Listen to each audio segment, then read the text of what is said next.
Hello, and welcome to Sadurdays, episode 17.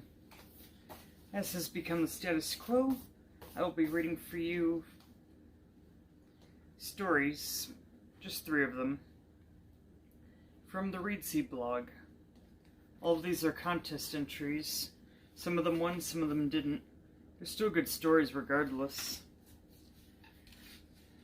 And in a couple weeks from now, you'll be seeing some that I submitted for a contest. I only submitted 2 so far, but sometimes I just don't have anything that I can really submit because the prompt isn't something that I'm particularly keen to write for or inspires any ideas in me.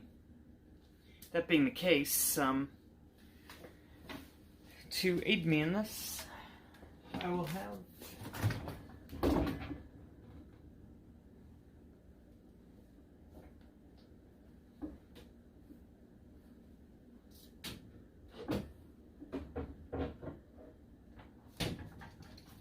a bottle of cider and a church key, so to speak. Okay. Now then, pro tip, if you want to feel anything, sometimes alcohol will help, sometimes it'll make you numb. It's hard to know. The first one is called Walking Alone by Zilla Babbitt, if I pronounced that correctly. You'll see the descriptions, the links in the description below. Something just rattled around me. I don't know if that's a moving truck or what. Alrighty.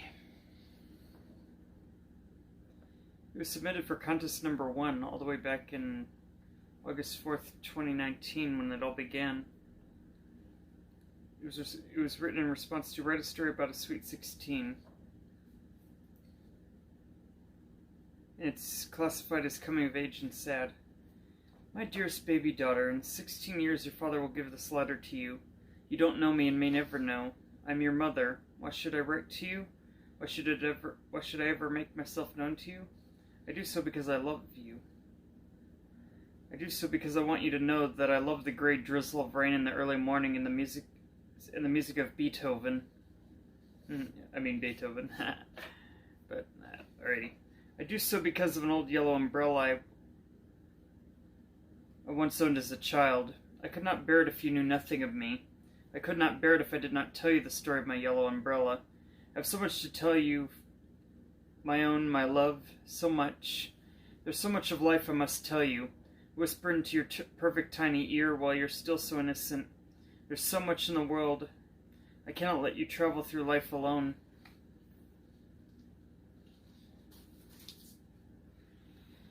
I would like to think that the experience of life that I've accumulated have climaxed in this moment. I would like to think you will remember me throughout every day of your life. These facts are simply not true.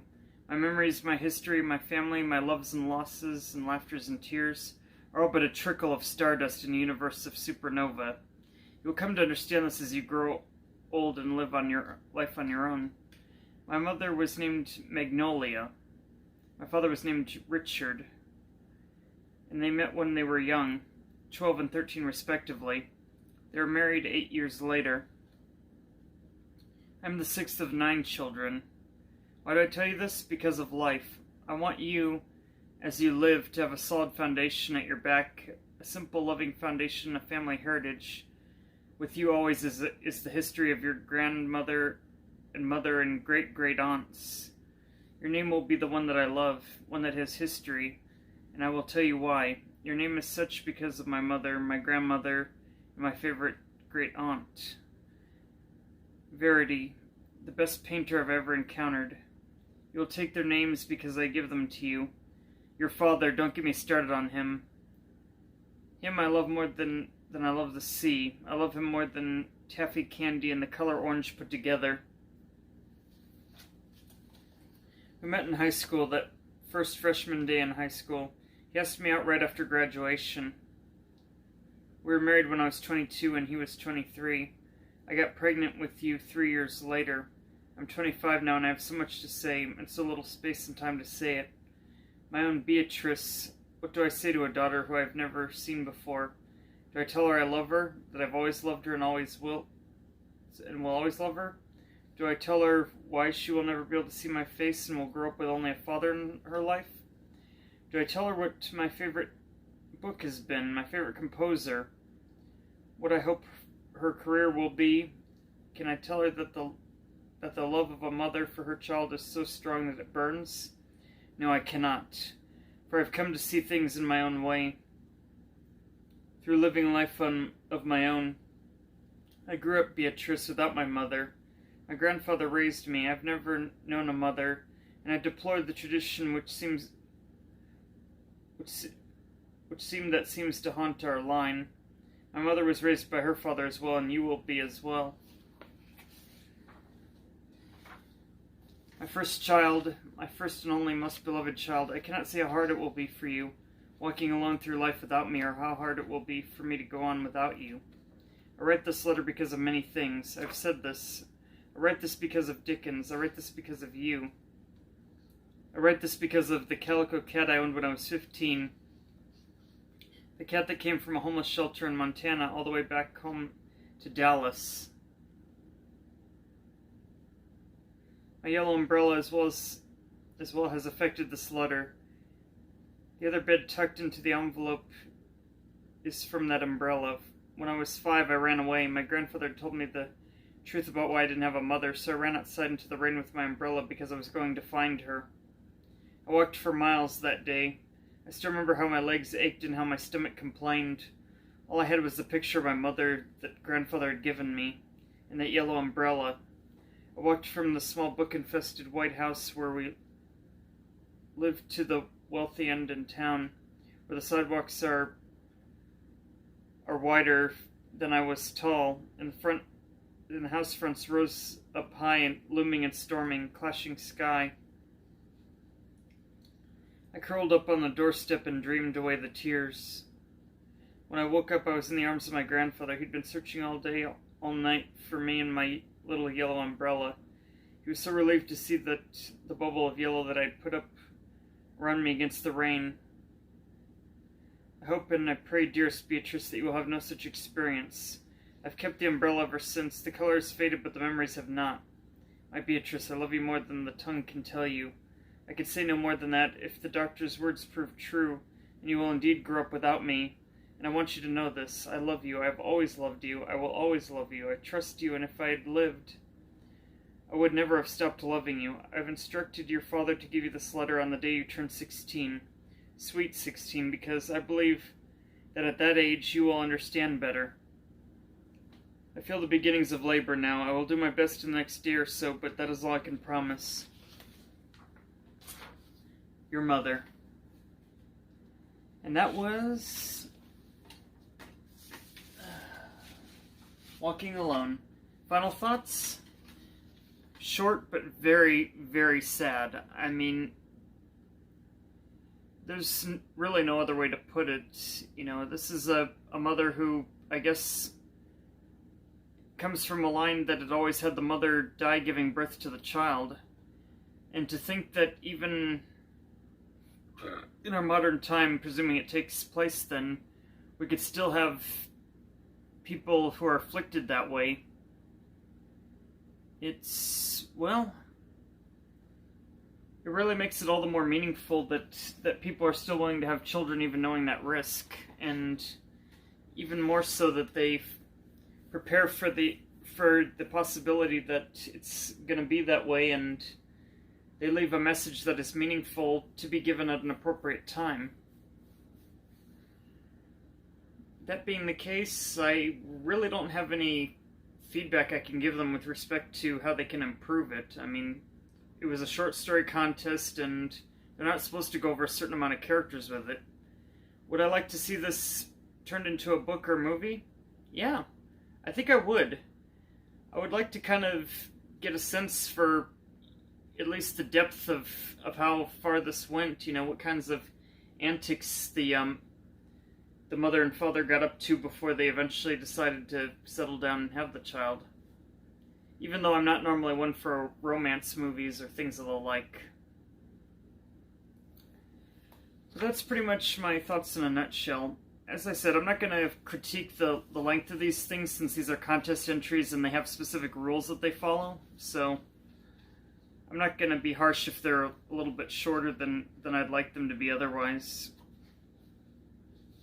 Plus, I got a lot to go through, so yeah. Alright, our second story of the night is A Little Help. And it goes like this. Or rather, it's by, let me see.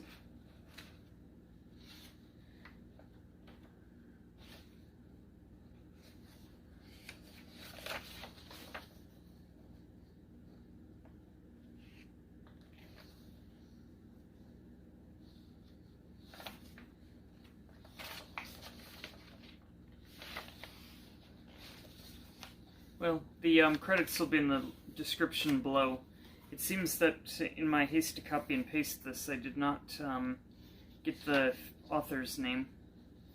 It's called A Little Help. It was the right thing to do, so I was told, so I believed.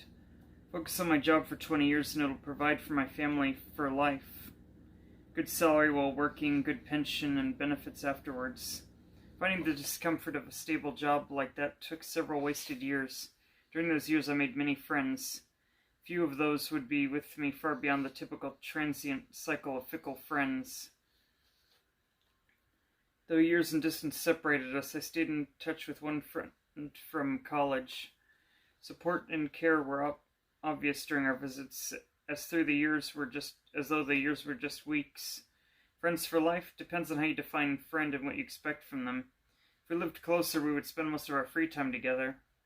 When I spent a year or so in sales, I learned some skills that would survive with me for decades. Despair over poor sales killed motivation to beat the streets and cold sell. Local groups of competitors formed and we motivated each other to keep going and ignored the temporary setbacks. We cheered for each other and got close as friends despite being competitors. That closeness spawned transgressions, breaches of trust, and adultery when two of those friends bedded my wife. One was for fun, the other wanted her to leave me for him. That ended my sales career and those friendships. We survived on rotating credit card debts for a year, resulting in a net income of $2,200. After the freedom of self-employment, I was reluctant to settle for a 9-to-5, yet I knew I had to make that soul-sunking compromise and admit failure. Some friendships, though temporary, were deep and strong. While I considered which job I'd allow to enslave me, another college friend and his mom saw an ad from a major computer company that I felt was right for me. A computer company, huh? There were only two companies I trusted to be around for as long as I'd expected to live. The ad and the friend swayed me. I chose the paternal company with 100 years of history. It promised a job for life if I kept my nose clean. They also made an exception and hired me during a hiring freeze. Based on the research I managed in that exception, I swore my loyalty to them for life. I saw their loyalty to family in practice with people who made serious mistakes. Instead of losing their jobs, they went to rehab, expenses and salary paid. I saw that people choose to work for 50 years before retiring for love of the family-oriented company. Imagine my surprise when I did well with them. They rewarded me with exceptional recognition, big raises, and awards. Friends came and went as I moved around in the company and the country. Inspired with confidence, I bled for the company and continued to work the 80-hour weeks even after a promotion that took away overtime pay. That family loyalty changed one day when the board decided to focus on the bottom line instead of family. They fired the CEO and brought in an outsider who reversed the HR policy from how do we help this person keep their job to how do we get them out the door with minimal costs. That CEO pressed for layoffs without calling them that. He got a $5 million sign-in incentive to take the job, $5 million yearly salary, and $11 million golden parachute to leave just 5 years later. How many dedicated workers had to lose their jobs for that greedy expense? Instead of full retirement after 25 years with generous pension and medical benefits as promised, highly rated workers were forced to choose between voluntary retirement with small incentive and partial tiny pension with reduced benefits, or to stay and be fired in 6 weeks for unsatisfactory performance when they failed to do impossible tasks. I know several of them, including me. After 20 years of working there, they marched me and the others out the door and cut all ties to the family, business, and socializing.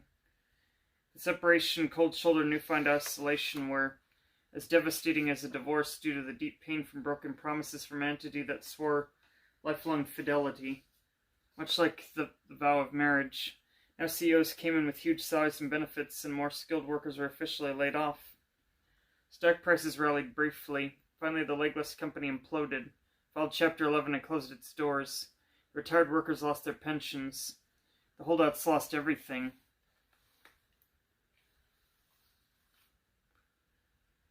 Moving to Social Security meant most of us could not afford to live in our houses. We lost our homes and families. Those who sold their homes took huge losses to cash out and went to substandard rentals to stretch the funds.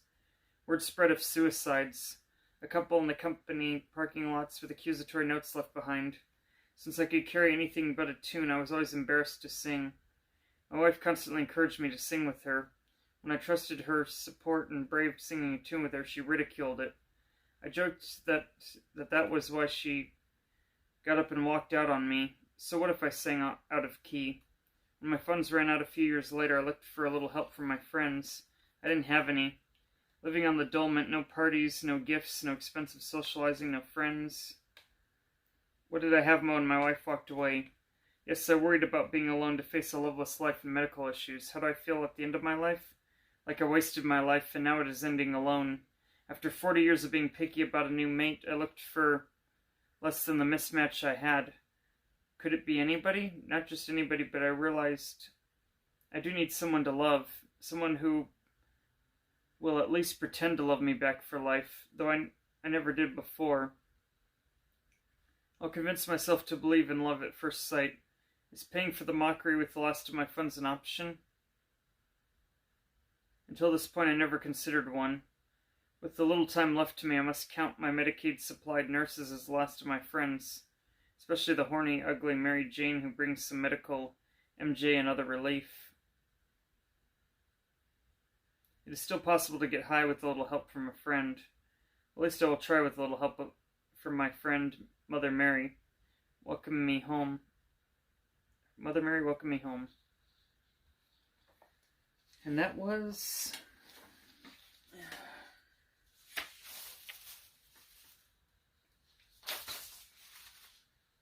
A Little Help. Towards the end there, it sounded a lot like a certain song called I Did It All With a Little Help from My Friends. So, hopefully that doesn't get me copyright stricken here.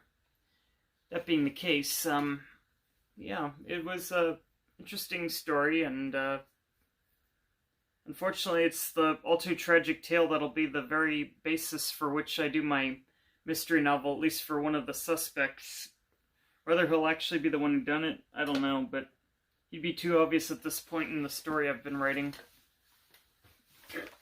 So, that's kind of where I've been a little stuck. Basically, he was promised a pension, but he was 1 year from getting to have it, but then his entire unit was outsourced to India. He was an IT guy of sorts. Really talented, supposedly. But, yeah.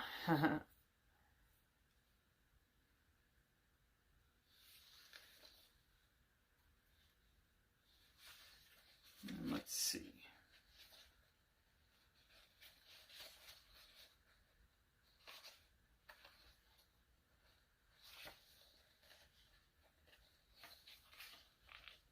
Let's see what else we have in our collection.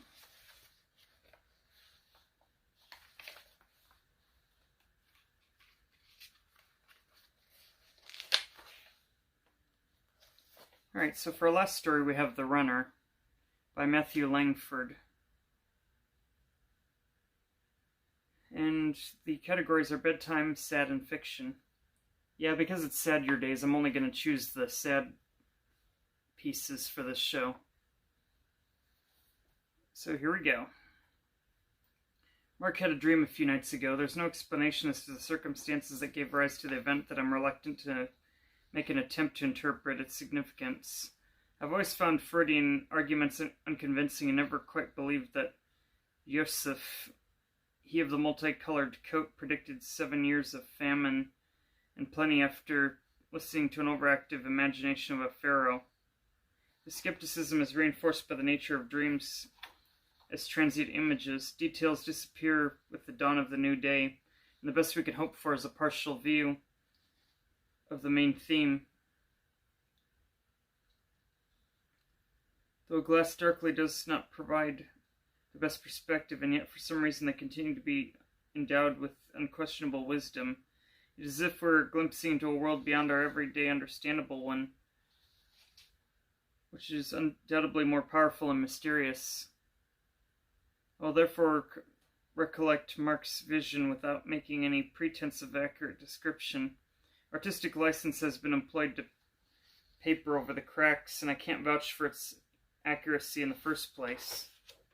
It was a sunny evening in the English summer, the kind we hope will last forever but rarely make it beyond mid-August. After the heat of day, the temperature was dropping, but the golden glow persisted from the disappearing sun, which bathed the landscape in more mellow tones. Now the day's work had been done, the countryside could relax and put on its best mantle in celebration of finally being left in peace. The fields, the birds, the trees, and all of God's creation seemed to bask in the joy of being alive. Everything was so beautiful one couldn't help but experience the inner elation at being a witness to such a scene. Mark was standing at the top of a field of long grass on the hillside which sloped gently away from him. He was surrounded by friends, boys the same age as himself. There was an adult carrying a rugby ball. This man would kick the ball up in the air so high it would disappear from sight, and the crowd would run headlong downhill, not giving a thought to the possible hazards underfoot, just looking up toward the sky as they strained to catch the object descending from there. Mark was always one to win this game. He could run so fast and jump so high, none of the others stood a chance. Moreover, he was at one with the ball. They understood each other as if existing in a symbiotic relationship. As soon as the ball was caught, he ran back to the man waiting at the top of the hill, thankfully handing it over in the hope the exercise would be repeated. The boy never tired, but soared effortlessly in the air, leaving the others' heads down near his waist, whilst outstretched arms seemed automatically drawn to the ball. He was so happy he wanted that evening to continue forever. But dreams will come to an end in the cold light of day. Matters invariably seemed different. Mark was no longer a boy, but a middle-aged businessman. As he prepared for work, gradually came to terms with the cares and problems that were an everyday part of his life. This contrasted painfully with the carefree feeling experienced a few hours earlier when joy had occupied his being to the extent that there was room for no other emotion. His body was no longer light as a feather, but rather portly, making it difficult to move with ease. The friends and adult who had meant so much had disappeared, and now he was alone. The morning was spent in the usual manner at his office, though he felt rather restless, finding it difficult to concentrate on work for any length of time. He walked around the room, which now felt like a cage, examining pictures on the wall and various odds and ends on the shelves and desks, some of which he picked up to play with. It wasn't working, however. The familiar objects only reminded him of the monotony of his life, and no amount of pacing could dispel the present mood. He turned to look out of the large window which had commanded a view over the nearby countryside. He glanced out of this window many times before and thought he was familiar with the scene, but realized upon further reflection he had never taken the time to study it in detail. He now began to look intently, not wanting to miss out on anything. It was a beautiful day, the kind of day when many of the vast multitude who work indoors must also have been gazing out of their window, wishing to be enjoying the outdoors. Mark surveyed the far side of the valley, climbing gently away from him to the horizon. At its foot were buildings of the town, and a little further up, farmhouses dotted amongst fields. Every now and then he caught a glimpse of something shiny as a car wound its way along the roads. Some fields bore the dazzling yellow of rapeseed, while others assumed a more gentle hue of the color when the corn was growing. most especially the ones higher up were green with sheep and confined within their boundaries of wooden fences or hedgerows. Along these divisions here and there, trees grew, none especially big, but twisted and gnarled enough to give evidence of reasonable age. Mark's attention fixed on one spot. The top hand corner of these fields where the trees were casting a shadow over the ground. It was some way from the nearest farmhouse and no more attractive than the other areas of the landscape, but he couldn't take his eyes off it. Somehow its remoteness, so far removed from his present surroundings, appealed to him. Why, he thought, why do I have to struggle to reach the end of the day, while that part of the countryside remains unchanged and peaceful as it has done for years? Life is so busy and full of problems, while everything there goes on naturally without a thought for me, and it is even totally unaware of my existence. He felt depressed and longed to go to that exact area. The car's GPS had proved frustrating due to his inability to name location, but after the coordinates had been punched in, he was on his way. The voice directing him from the dashboard was irksome, and he switched it off. Indeed, the luxury car of which he was usually so proud seems to distance himself from the environment in a way which he had never been before realized. The noise of the engine drowned the quiet sounds of the countryside, and the scenery was being viewed through tinted glass. Even the air he was breathing had its direction. Temperature and force altered, and now the smell of leather as it collected the odors of the upholstery. He could not shake off the feeling of being a spectator to what was around him, and not part of it. After parking the car, he had to walk some distance. Not being used to such exercise, this was not easy.